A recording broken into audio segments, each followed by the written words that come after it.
welcome to the Business Viewpoint magazine. Today, we are honored to be joined by one of India's most impactful and inspiring HR leaders, Ms. Swati Raj, Head of Human Resources at Bhoruka Park Pvt. Limited.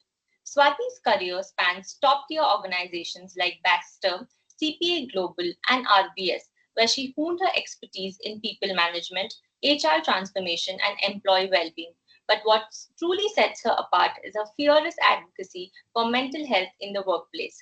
With empathy at the heart of her leadership style, Swati is redefining what it means to lead with purpose in the world of HR. Swati, welcome to the show. Thank you. Thank you, Apurva. Oh, we are thrilled to have you with us today. So we'll get started talking about briefly about your professional experience and background. So you have an incredible career spanning in finance, pharmacy, and IP sectors. So what inspired you to shift towards human resources, and how did that journey shape your leadership style today?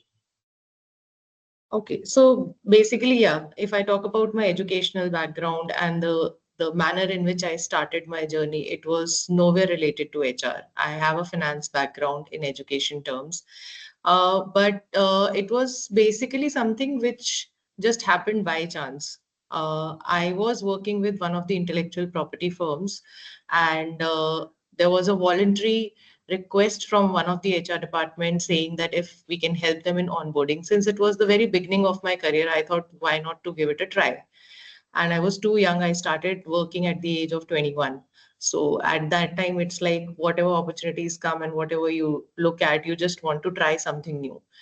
So it was basically then that I was quite enthusiastic about learning, okay, what is this department all about? What are we going to do? And like any layman, I also thought that human resources is only about interacting with people. So since I am quite an extrovert, I thought, okay, this is it. This seems quite interesting, and I started pursuing that. But later on, it was with my one of the previous organizations, Baxter, where I basically learned all about the other domains in HR also. And then I decided that this is something which really it's something which is inherent to me.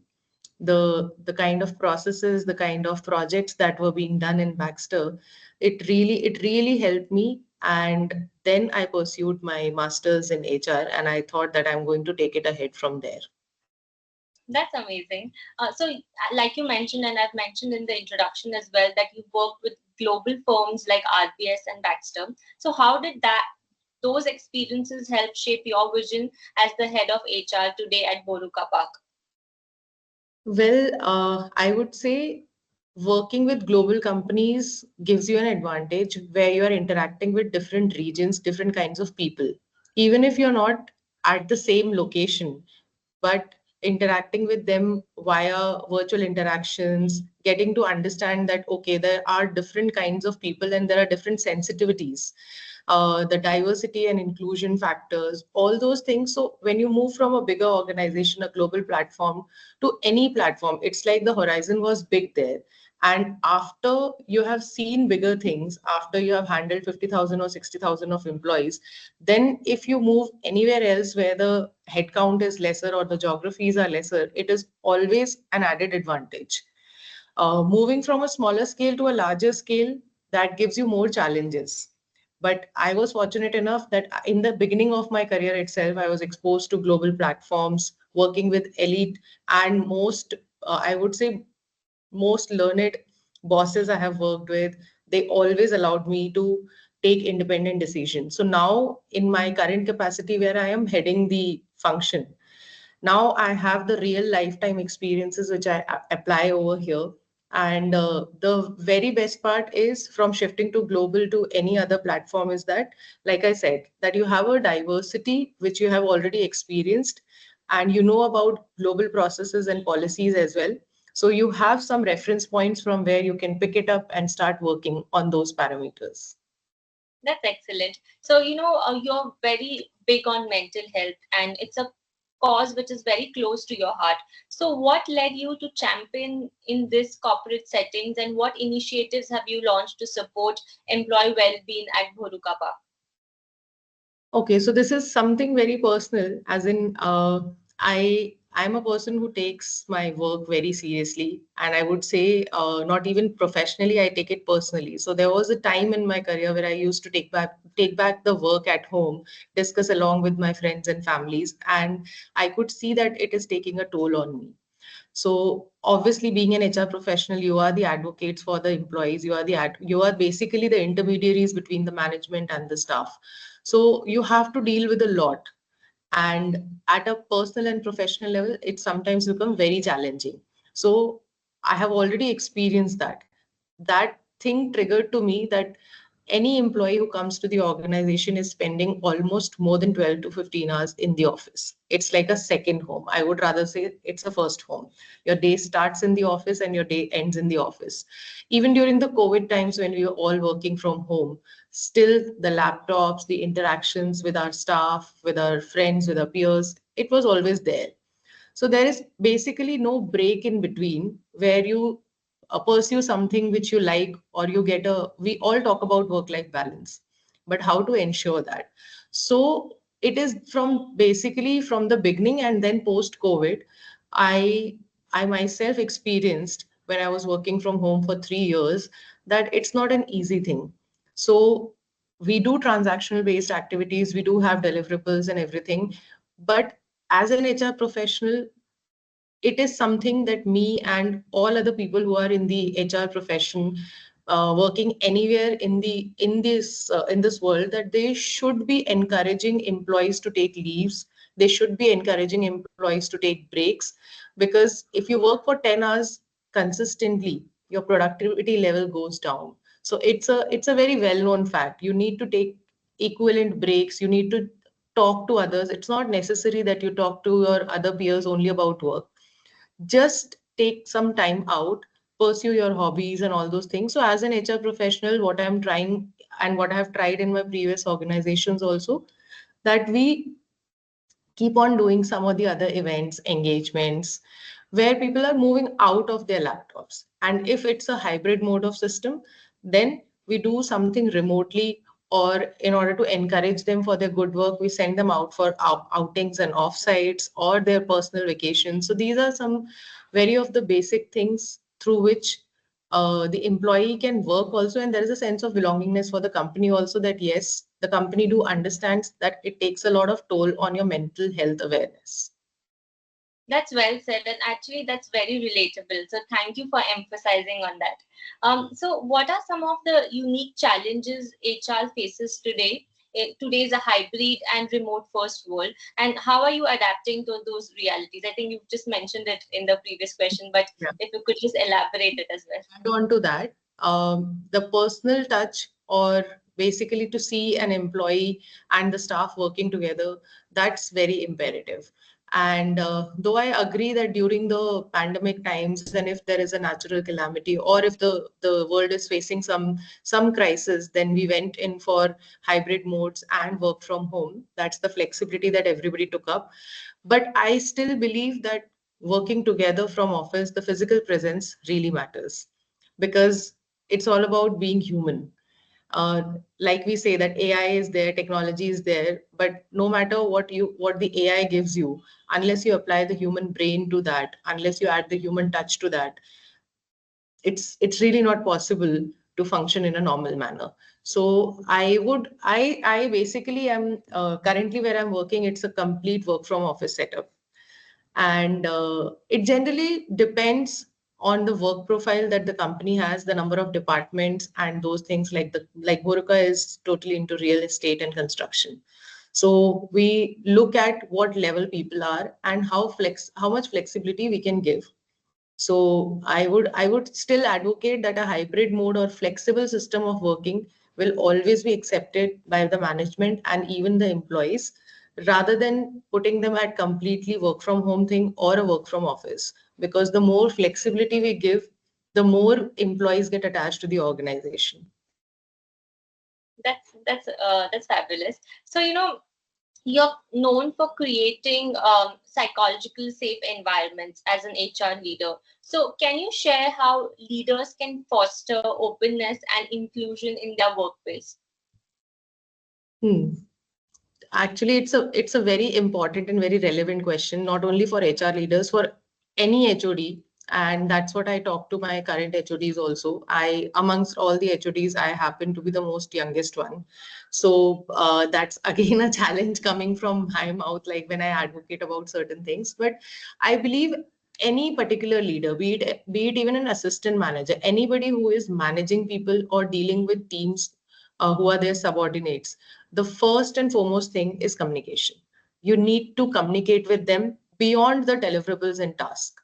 If you're just going to ask them what is the status of work, have you completed this, and then there's no difference between you as a human and a robot. So you need to have that openness of communication. What as leaders we forget is that communication or being there for your team doesn't mean that you have to be very lenient. No, you communicate with them, clear demarcation that this is the personal time, this is the professional time, these are the deliverables, and they can come and they should be approachable. As leaders, it is our job that we have grown from this level to this level, so we already have that real time experience. So those experiences, those advices we need to keep on giving and be as much as transparent as possible. It's not necessary that we have answers to all the queries and all the problems that, because ultimately it's the management approval, be it a global company or a proprietor driven company. Ultimate decisions lie with the board or the management.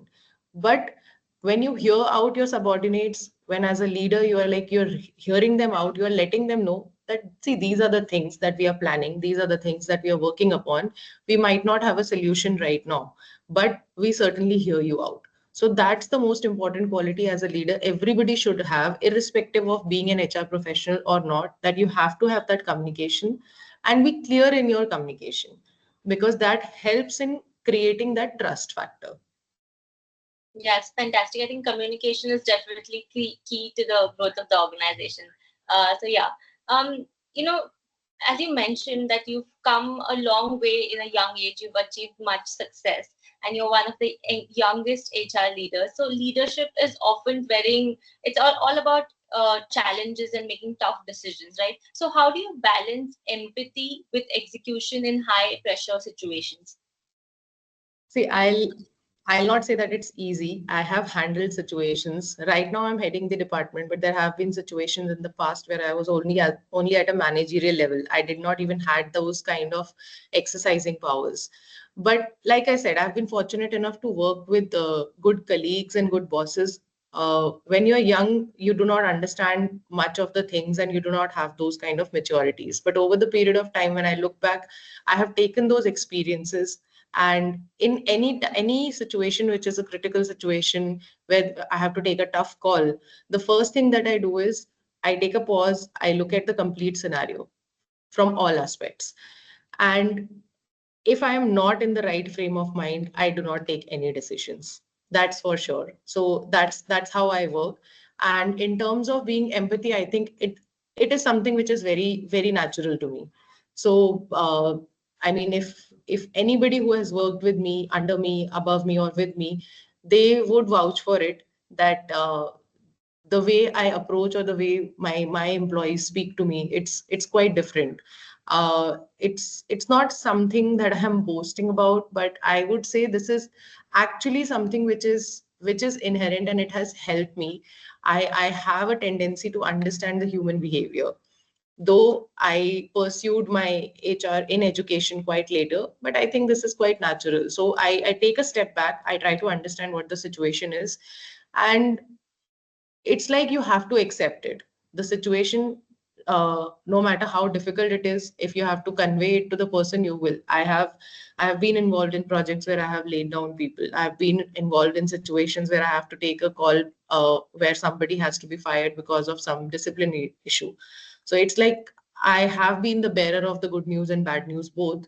But in terms of bad news, yes, it does affect the mind, and that's when the mental awareness or the mental health comes into picture.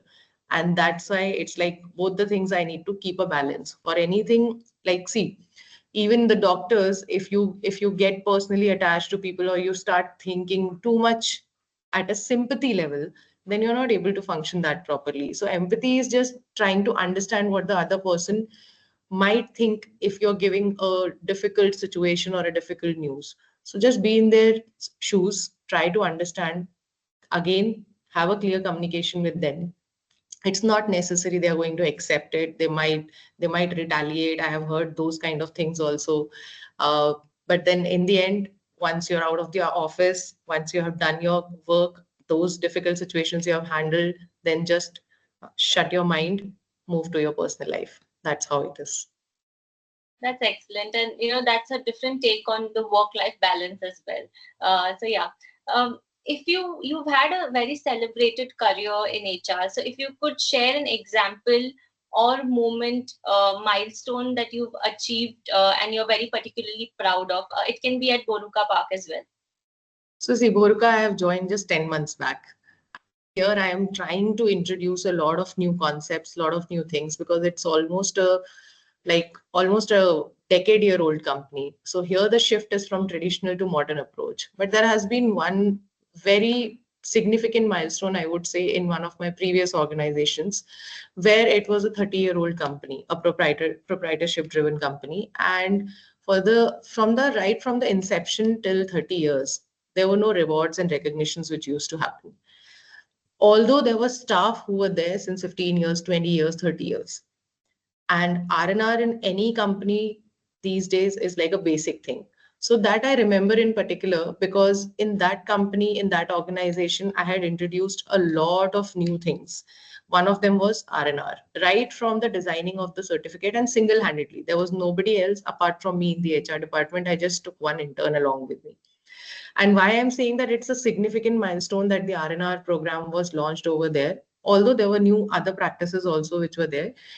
It's almost like 5 to 6 years I've moved out from that organization, but the team which I hired, they're still there. The practices which I implemented, those are still functioning. And all those ideas which incubated at that time, 5 years back, though I was not able to be part in the entire celebration, but I can see that the organization is flourishing. Those staff, those employees still reach out to me seeking, this was the policy which you created, we still want to know and understand. So that itself, I think I don't need to be part of the organization currently, but it speaks a lot of volume about the change that I brought in. So that is one of the things which is very close to my heart. Yeah, congratulations on achieving that. And I think you've definitely left your mark and impact there. So this brings me to the last question. What is your vision for the future of HR, and how do you see your role evolving as workplaces become more human centric and tech enabled? That's a heavy one, or rather, on almost on everyday basis, I keep on thinking, how do I change the HR perception? How do I change the value of HR? So I would not go big. My only idea is with whosoever I interact, I go for campus placements also, I interact with students also, we hire interns. So my only basic start is if I'm able to tell even 4 or 5 people what actually an HR does, the message and communication keeps on passing. Because we have developed a lot of technologies have come in now. Even in the HR department, we are more focusing on AI and data-driven approach rather than a human-centric approach. Though the core will always be understanding human. So what I feel is that if you start from a smaller population, if I'm trying to address people like in Boruka, we are a very close team. Generally, people think what an HR does is hiring, employee engagement, and your salary slips. But there is way more things in HR domain, and the business partnership roles, those are coming in. HRs are now being part of strategic decisions. They're becoming the CEO, CHRO. So it's a huge journey, but I cannot address everyone at once. So my idea is whosoever wants to really join the HR profession, they have to have it first thing from within. Because HR, being an HR is not a job. It is something you need to feel. Unless you understand, then theory and all those education comes later. Unless you actually feel for the core, like you, it's sometimes I feel as HR professionals, we are some activists because we are taking stand for things which are right for the organization also and right for the employees also. We cannot take a biased decision. We cannot be towards one side. So my only goal and my only aim is to educate and aware people as much as possible about the HR function, and so that anybody, it's quite a thankless job, to be honest enough. It's almost like you fail once and then it is treated that HR is not a supporting function. So for me, HR is a very critical business, and I stand by it. So my plans are make awareness. That's why I keep on interacting with the students, with HR professionals, growing my network, and imbibing all the current practices which are happening. I think it's quite difficult, but we certainly will reach there. That sounds quite ambitious, and I think you, with all of your dedication, you're going to just, achieve great success in your career. So, Swati, this does bring us to the end of the interview, but I just want to give you a small vote of thanks. Firstly, thank you so much for your time and effort for this interview. I know that you've been on a tight schedule and you've managed to take out time for us. So, that means a lot to me. Thank you for sharing your journey, your insights, and your relentless commitment to mental health in the workplace. I think what you're doing is you're leading change, but you're also humanizing it. So thank you for that as well. And to all of our viewers, this is just a glimpse of what it means to lead with empathy in a changing world. So stay tuned to the Business Viewpoint magazine as we continue to spotlight dynamic leaders like Swati Raj, who are shaping the future of business and redefining what leadership looks like in 2025. So Swati, thank you so much, and I wish you have a great day ahead. Thank you, Apurva. Wish you the same. Yes, thank you so much and take care.